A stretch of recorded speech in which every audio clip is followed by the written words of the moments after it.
வாழ்க வளமுடன். அனைவருக்கும் இனிய மாலை வணக்கம். இறை சாதனை மார்க்க அருள் தொண்டார்கள் அனைவருக்கும் இனிய அன்பான வணக்கம். இன்றைய வகுப்புல கலந்து கொண்டு இருக்கிற அனைத்து நல்ல உள்ளங்களுக்கும் மகிழ்ச்சியான வணக்கங்கள். இன்றைய தலைப்பு பாத்தீங்க அப்படின்னா தேவ வசிய முத்திரைகள்ல ஏற்கனவே பார்ட் 1 பார்த்திருக்கோம்.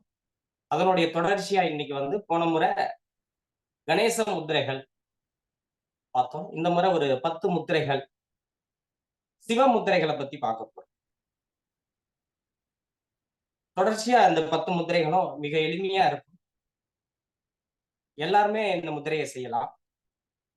இது சிவன் வைத்து கொள்ளக்கூடிய அற்புதமான முத்திரைகள். நம்ம சைவ நெறியில பாத்தீங்க அப்படின்னா பிறந்தவங்க சிவபெருமானதான் முழு முதற் கடவுளா வணங்க ஆரம்பிச்சிருக்காங்க. ஓகேங்களா? அதனால சிவனுடைய முத்திரையை மட்டும் இன்னைக்கு பார்த்துடலாம். இந்த பயிற்சி தொடங்குறதுக்கு முன்னாடி ஒரு 3 டைம் 3 முறை ஓம்காரம் சொல்லிடலாம். நல்ல நிமிர்ந்து உட்காருங்க. உங்களுடைய இயல்பான சுவாசத்தை புருவ மத்தியில வச்சு கவனிங்க.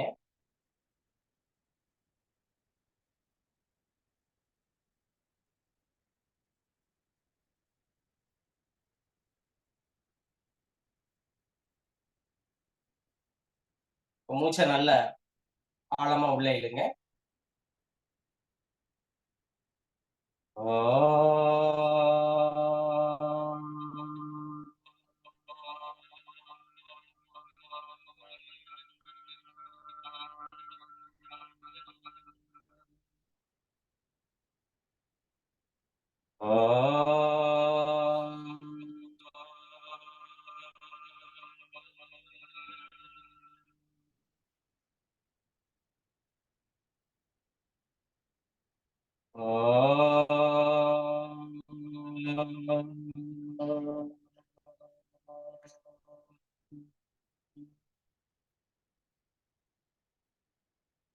சிவ சிவ என்கிலர் தீவினையாளர் சிவ சிவ என்றிட தீவினை மாளும் சிவ சிவ என்றிட தேவருமாவர் சிவ சிவ என்ன சிவகதிதானே.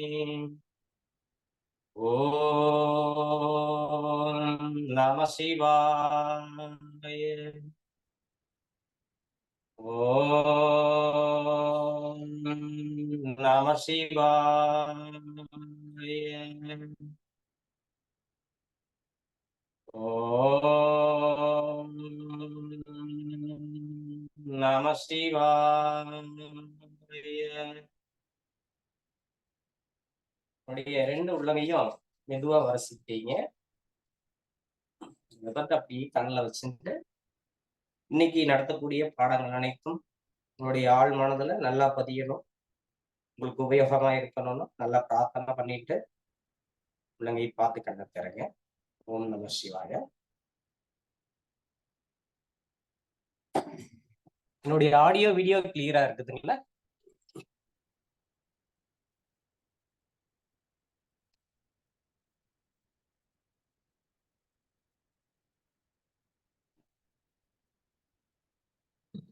ஐயா ரொம்ப கிளியரா இருக்குதுங்க ஐயா. கிளியரா இருக்குதுங்க ஐயா. ஓகே, முத்திரைக்கு போயிடலாம். சிவ முத்திரைகள்ல இப்ப இந்த சைவ நெறியில பிறந்தவங்க எல்லாருமே சிவபெருமானதான் முழு முதற் கடவுளாக வணங்கிட்டு வர்றாங்க. நம்மளுடைய சித்தர்கள் அனைவரும் சிவனை தான் கடவுளா வணங்கிட்டு இருக்காங்க. உதாரணமா பாத்தீங்கன்னா திருமூலர், பதஞ்சலி இவங்களும் சிவனை தான் கடவுளா ஏற்றுட்டு இருக்காங்க. அப்ப அனைத்து சித்தர்களும் சிவபெருமானதான் முதற்கண் கடவுளா வணங்கிட்டு வந்துட்டு இருக்காங்க. அதான் சொல்லுவாங்க, தென்னாட்டுல பாத்தீங்க அப்படின்னா சைவம் செழித்து வளர்ந்திருக்கும். அதனாலதான் தென்னாடு உடைய சிவனை போற்றி எந்நாட்டவருக்கும் நிறைவா போற்றி. இப்ப சிவபெருமான் கைலாச மலையில இருந்தாலும் அவரு தெற்கு பார்த்த மாதிரி நம்ம தமிழ்நாட்டை பார்த்துதான் இருப்பார். அப்போ தென்னாடுடைய சிவனையே போற்றி என்கிறோம். சைவ சித்தாந்தமே தமிழ்நாட்டுக்குரிய ஆதி மதம். ஆதி மதம் பாத்தீங்க அப்படின்னா சைவ மதம் தமிழ்நாட்டுல தான் தோன்றி இருக்கு. அப்போ சிவனுடைய அருளை பெறதுக்கும் சிவனை வசீகரிக்கிறதுக்கும் செய்யப்படக்கூடிய பிரார்த்தனை முத்திரைகளை தான் நம்ம தொடர்ச்சியா அந்த 10 முத்திரைகளை பார்க்க. இதைதான் நம்ம வந்து சிவ முத்திரைகள்னு சொல்றது. அப்ப சைவம் என்ன சொல்லுது அப்படின்னு பாத்தீங்க அப்படின்னா, படைப்பதும் அவனே, காப்பதும் அவனே, அழிப்பதும் அவனே. சிவன் தான் ஒரே கடவுள், முதல் கடவுள் சிவன் தான் மகேஸ்வரன். வைஷ்ணவ மதம் வேற மாதிரி சொல்லும். அப்ப அந்த டைட்டிலுக்கு நான் போகல. இப்போ சைவத்துக்கு மட்டும்தான் நான் வர்றேன். எதற்காக சிவமுத்திரை எடுக்கணும், எதற்காக சிவமுத்திரை செய்யணும் அப்படின்னு பாத்தீங்க அப்படின்னா, எப்படி ஒரு பொங்கல் பண்டிகை வர்றதுக்கு முன்னாடி போகி பண்டிகை கொண்டாடுறோமோ, பழையன கழிதலும் புதியன புகுதல். சோ அந்த கான்செப்ட்ல ஒரு பொருள் அழிந்தால்தான் ஒரு புது பொருள் உருவாகும். அதாவது ஒரு நெல்மணி விதைக்கணும் அப்படின்னா அந்த நெல்மணி அழிந்தால் மட்டுமே அதுல இருந்து ஒரு பயிர் வர ஆரம்பிக்கும். அந்த பயிர்ல இருந்து பலவிதமான நெல்மணிகள், பல நெல்மணிகள் வர ஆரம்பிக்கும். அப்போ ஒண்ணு அழிந்தால்தான் மற்றொன்று நமக்கு கிடைக்க ஆரம்பிக்கும். அந்த அழிவு இருந்தால் மட்டும்தான் பிரம்மாவுக்கு வேலை இருக்கு. அப்போ பிரம்மாவுக்கு ஆதாரமாக இருப்பதே சிவபெருமான் தான். இப்ப சிவபெருமான் இந்த இடத்துல இல்லைன்னா பிரம்மாவுக்கு வேலை கிடையாது. அழித்தால் மட்டுமே ஒரு பொருளை உருவாக்க முடியும். நிறைய பேர் சிவன்னா ரொம்ப ஆக்ரோஷமா இருப்பாரு. நிறைய வீட்டுங்கள்ல பாத்தீங்கன்னா சிவனுடைய வழிபாடு ரொம்ப குறைவாதான் இருக்கும். ரொம்ப அவர் ரொம்ப பாத்தீங்கன்னா சிலைகள் கூட வீட்டுல வச்சு வழிபட மாட்டாங்க, ருத்ராட்சம் போட மாட்டாங்க. ஒரு பயம் இருக்கும். ஏன்னா சிவன் வந்து அழிக்கிற கடவுள் அப்படின்ற ஒரு பயத்துலதான் நிறைய பேர் வாழ்ந்துட்டு இருக்காங்க. அது முற்றிலும் தவறு. சிவா என்ற வார்த்தையின் அர்த்தம் பாத்தீங்கன்னாவே கருணை உள்ளவர் அப்படின்னு தான் அர்த்தம். தீங்கற்றவர், யாருக்கும் தீங்கு செய்ய மாட்டார். நன்மை செய்பவர், நன்மைகளை மட்டும்தான் செய்வார். நட்பானவர், மங்களகரமானவர், அருளாளர். இந்த மாதிரி அவருக்கு வர்ணனை நிறைய பண்ணலாம். சிவபெருமான் வந்து அன்பானவர் தான். அதனால உள்ள இருக்கிற சிவனை நீங்க அன்பா கும்பிடுங்க. இப்ப சைவம் தோன்றியது வந்து பாத்தீங்க அப்படின்னா தமிழ்நாட்டுல தான். இந்த சைவ மதம் தோன்றியது நம்ம தமிழ்நாட்டுல தான். 63 நாயன்மார்கள் கேள்விப்பட்டிருப்பீங்க. ஒவ்வொரு கோவில்லையும், சிவன் கோவில்ல ஃபுல்லா 63 நாயன்மார்கள் இருப்பாரு. இப்போ வைணவம் தோன்றியது அது வடக்குல. இப்ப தெற்குல வந்து சைவம், வடக்குல வந்து வைணவம். அந்த வைணவத்தை தோற்றுவித்தவங்க பாத்தீங்க அப்படின்னா அதுவும் 12 ஆழ்வார்கள், 12 பேர், அவங்களும் தமிழ்நாட்டை சேர்ந்தவங்க. இப்ப சிவனை வந்து நிலை சக்தியா நம்ம நினைக்கிறோம். நிலை சக்தியாக, அதாவது ஆண் சக்தியாக நம்ம சிவனையும், இயங்கும் சக்தியாக பெண் சக்தியையும், பார்வதிய தன்னுள் கொண்ட ஒரே கடவுள் சிவன் தான். அப்போ சிவன் மட்டும் இருந்தால் அது சவம். சிவம் இல்லையேல் சக்தி இல்லையேல், சக்தி இல்லையேல் சிவம் இல்லை. அப்போ 2 பேரும் இணைஞ்சா மட்டும்தான் ஒரு ஆற்றலை கொடுக்க முடியும். எப்படி நீங்க ஒரு மின்சாரத்துல positive and negative space, neutral space இருக்கு பாத்தீங்களா, 2 இணையும் பொழுது தானே உங்களுக்கு லைட் எரிகிறது. அதே போலதான் இந்த சிவனும் பார்வதி இருந்தா மட்டும்தான் ஒரு சக்தி கிடைக்க ஆரம்பிக்கும். இல்லைன்னா அது என்று சவம் தான் அதுக்கு பேரு. இப்போ தேவின்றது பார்வதியை நம்ம டைனமிக் எனர்ஜி, சிவான்றது ஸ்டாட்டிக் எனர்ஜி. இதுதான் இன்யாங் தத்துவம், கருவுரு தத்துவம், அக்குபஞ்சர் முறையில சொல்லுவாங்க, சீன முறையில இந்த மாதிரி சொல்லுவாங்க. அப்போ சிவனுக்கு வந்து சாந்த குணமும் உண்டு, ஆக்ரோஷ குணமும் உண்டு. 2 குணங்கள் இருக்கு சிவபெருமான். கைலாச மலையில வந்து பாத்தீங்க அப்படின்னா சாந்த குணத்துல இருப்பார். பத்மாசனம் போட்டுட்டு தட்சிணாமூர்த்தி ரூபத்துல உட்கார்ந்துட்டு சின்முத்ராவில தவம் செஞ்சுட்டு இருப்பாரு. அப்ப அங்க வந்து அவரு சாந்த குணத்துல இருக்கிறார். தீமைகள் எங்க அதிகமா நடக்கிறதோ அந்த இடத்துல அவர் ருத்ரனாக மாறுவார். இப்ப 2 குணங்களுடன் வாழக்கூடியவர் தான் சிவபெருமான்.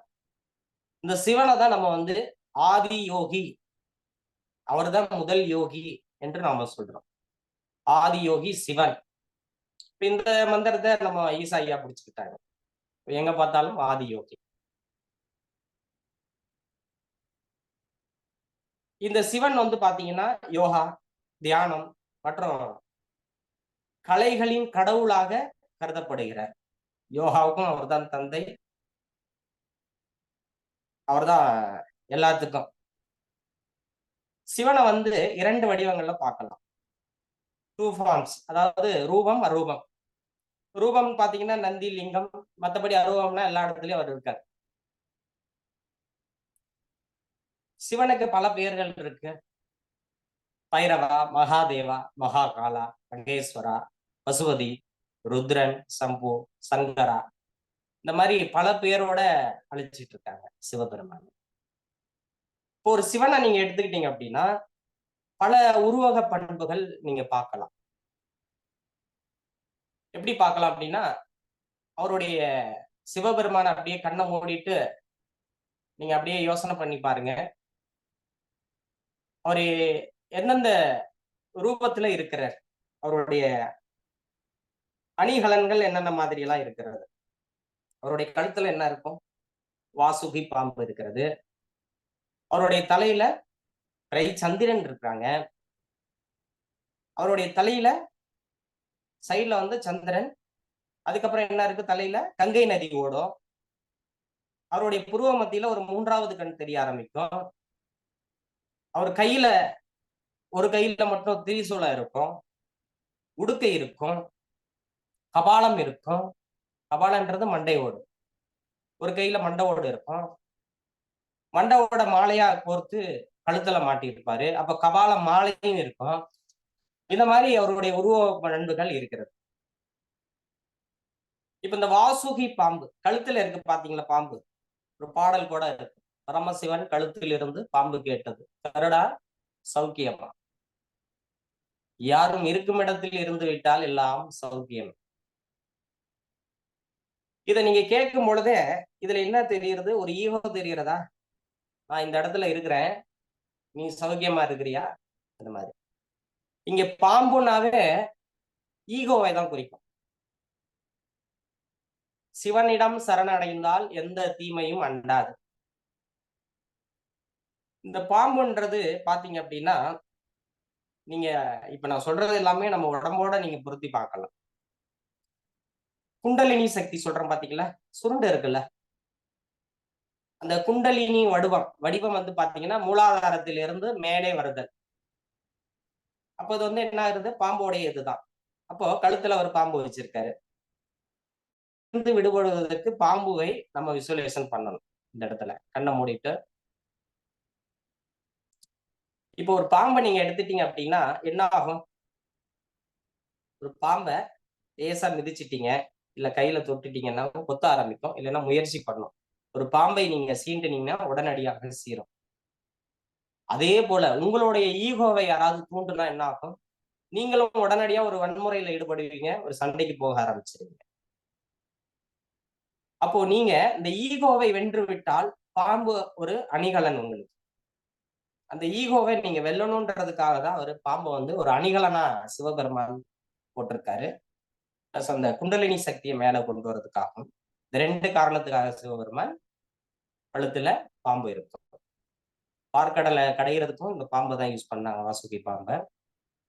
அப்ப பாம்பு சுருண்ட வடிவத்துலதான் தூங்குவது போல் தோன்றும், ஆனால் எப்பொழுதும் விழிப்புடன் தான் இருக்கும். சின்ன சத்தம் கேட்டா கூட உடனே எந்திரிச்சோம். அதே போலதான் நாமளும் ஆழ்ந்த தியான நிலையில நம்ம ஆழ்ந்த தியானத்துல இருக்கும்போது தூங்குவது போல் தோன்றும், ஆனாலும் அவர் தூங்கவில்லை. அவர் விழிப்புடன் தான் இருப்பார். தியானத்துல இருக்கும் போதும் ஒரு விழிப்பு நிலை இருக்கத்தான் செய்யும். இந்த உணர்வை வெளிப்படுத்த சிவனின் கழுத்தில் பாம்பு காட்சி அளிக்கப்படுகிறது. சோ நம்ம சிவபெருமான் கழுத்துல பாம்பை பத்தி பேசிட்டோம். அடுத்தது சந்திரனுக்கு வந்துடலாம். சந்திரன். சந்திரன் வந்து பாத்தீங்கன்னா உங்களுடைய மனதை ஆள்பவன் சொல்றது. அடுத்தது தலையில வந்து கங்கை இருக்கும் பாத்தீங்களா? ரிவர் கங்கா. அது வந்து ஞானத்தை குறிக்கும். உங்கள் ஆன்மாவை தூய்மையாக்கி விடுதலைக்கு வழிவகுக்கிறதுக்காக இந்த கங்கை இருக்கிறது. அப்ப தலையில அந்த நீர் படும் பொழுது இந்த சகசிரார சக்கரம் ஆக்டிவேட் ஆன உடனே தூய ஞானம் கிடைக்க ஆரம்பிச்சிருது. அங்கிருந்து தண்ணி இதயத்துக்கு வடிய ஆரம்பிச்சு தலையில இருந்து சகசிரார ஆக்ஞா இதயத்துக்கு வந்துட்டு அநாகத சக்கரத்தை இணைச்சிடுறது. அப்ப அங்க அன்பு நிறைஞ்சிருது. தலையில உள்ள ஞானம் பக்குவம் பெறணும் அப்படின்னா தலையில இருந்து ஆக்ஞா அநாகதத்துக்கு வரணும். அப்போதுதான் அது பூர்ண ஞானமாக கிடைக்கும். ஓவர் ஹீட்டா இருந்தா அது வருமா? வராது, மண்டை காஞ்சிடும். அப்போ சிவன் என்பது நெருப்பு தத்துவம், திருமால் என்பது நீர் தத்துவம். இது எல்லாருக்கும் தெரிஞ்சிருக்கும். சிவன் சூடாதான் இருப்பாரு, கங்கை சூட்டை தணிக்கக்கூடியது. அப்ப சிவபெருமான் எப்பயும் சூடாதானே இருப்பார். நமக்கே மண்டை காயும் பொழுது பொதுவா சின்ன பசங்க கூட மண்டை காயுது போயிடுப்பா அப்படின்னுவாங்க. அப்ப என்ன, அது ரொம்ப சூடா இருக்கிறாரு, அவரை கொஞ்சம் குளிர்ச்சி படுத்தணும். அப்போ அகிலத்தையும் ஆள்பவனுக்கு எவ்வளவு சூடா இருக்கும். அப்ப அவருக்கு கங்கை நீர் தேவைப்படுமா? படாதா? அப்போ அந்த சிவனுடைய வெப்பத்தை தணிக்கிறதுக்கு இந்த நீர் உபயோகமா இருக்கு, கங்கை நீர். அடுத்தது மூன்றாவது கண் சொல்லக்கூடிய நெற்றிக்கண். இது பாத்தீங்க அப்படின்னா எப்பொழுது நம்மளுடைய மூன்றாவது கண் திறக்குதோ அப்பதான் நமக்கு ஒரு விழிப்புணர்வை நம்ம ஏற்படுத்த முடியும். அதற்காக எப்ப பார்த்தாலும் நம்ம புருவ மத்திய கவனிங்க அப்படின்னு சொல்லிட்டே இருக்கிறது, நாக்கம் அடக்கி வைங்க அப்படின்னு சொல்றது. அப்போ ஒரு விழிப்புணர்வு வேணும் அப்படின்னா புருவ மத்திய கவனிச்சுட்டே இருக்கணும். உங்களுடைய மூன்றாவது கண் திறக்கப்படும். அதுக்கப்புறம் சிவன் கையில என்ன இருக்கு அப்படின்னு பாத்தீங்கன்னா திரிசூலம். த்ரீனாவே மூன்றுன்னு அர்த்தம். ஒரு கையில மட்டும் திரிசூலம் இருக்கும். அப்போ 3 உணர்வு நிலைகளை குறிப்பது. 3 உணர்வு நிலைகள் என்னென்ன பாத்தீங்க அப்படின்னா விழிப்பு நிலை, கனவு நிலை, தூக்க நிலை. 3 நிலைகள் இருக்கிறது. வேகிங், ட்ரீமிங், ஸ்லீப்பிங். அப்போ 3 குணங்கள் உண்டு, 3 நிலைகள், 3 குணங்களும் உண்டு. அதான் சத்துவகுணம், ரஜகுணம், தமஸ்குணம். 3 நிலைகள் 3 குணங்களோட இருக்கக்கூடியதா அந்த திரிசூலத்தின் அடையாளம். சிவன் விழிப்பது, கனவு காண்பது, தூங்குவது ஆகிய 3 நிலைகளுக்கும் மேலானவர். குணங்களுக்கு அப்பாற்பட்டவன், குணங்களை ஆள்பவன் என்று சொல்லலாம். திரிசூலம் என்றால் எல்லா விதமான துன்பங்களையும் அளிப்பது என்று பொருள். சூலம் இருந்தது அப்படின்னா நம்ம உடம்புக்குள்ள இருக்கிற தீய எண்ணங்களையும் நெகட்டிவ் எண்ணங்களையும் இது எல்லாத்தையுமே ரிமூவ் பண்ணக்கூடியதா இந்த திரிசூலத்தின் முக்கிய பங்காக உள்ள நம்ம பொருத்தி பார்க்கிறோம். அடுத்தது பாத்தீங்கன்னா அவர் கையில என்ன இருக்கு? உடுக்கை இருக்கு. இந்த உடுக்கையை நம்ம என்ன சொல்றது? டமருகம். உடுக்கை தான் தூய தமிழ், டமருகம். இந்த டமரு அப்படின்னு சொல்றது பாத்தீங்க அப்படின்னா பிரபஞ்சத்தை தான் குறிக்கும். பிரபஞ்சத்துல என்ன இருக்கும்? முதல்ல ஒரு சப்தம் இருக்கும், ஓம்கார சத்தம்.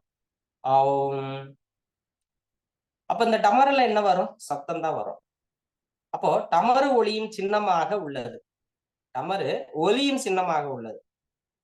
ஒளி என்பது தாளம் மற்றும் ஆற்றல். பிரபஞ்சம் முழுவதும் தாளங்களை தவிர வேற ஒன்றுமே இல்லை. இந்த பிரபஞ்சம் முழுவதும் சத்தத்தோட மட்டும்தான் இணைஞ்சிருக்கு. இப்போ அவருடைய ஒவ்வொரு இதையும் நம்ம பார்த்துட்டோம். உடுக்கையை பார்த்தோம், திரிசூலத்தை பார்த்திருக்கோம், தேர்ட் ஐ பார்த்திருக்கோம், தலையில இருக்கிற கங்கை பார்த்தோம், வாசுகி பாம்பு பார்த்தோம். இது எல்லாத்தையுமே அவருடைய உருவ பண்புகள்லாம் ஒன்னொன்னத்தையும் நம்ம பொருத்தி பார்த்துட்டோம். அடுத்தது இந்த சிவனுக்கான மந்திரங்கள், அதையும் பார்த்துட்டு அதுக்கப்புறம் நம்ம முத்திரைகள் போயிடலாம். இப்ப சிவ மந்திராசு பாத்தீங்க அப்படின்னா அனைத்து மந்திரங்களுக்கும் பின்னால் உள்ள சக்தி சிவன்.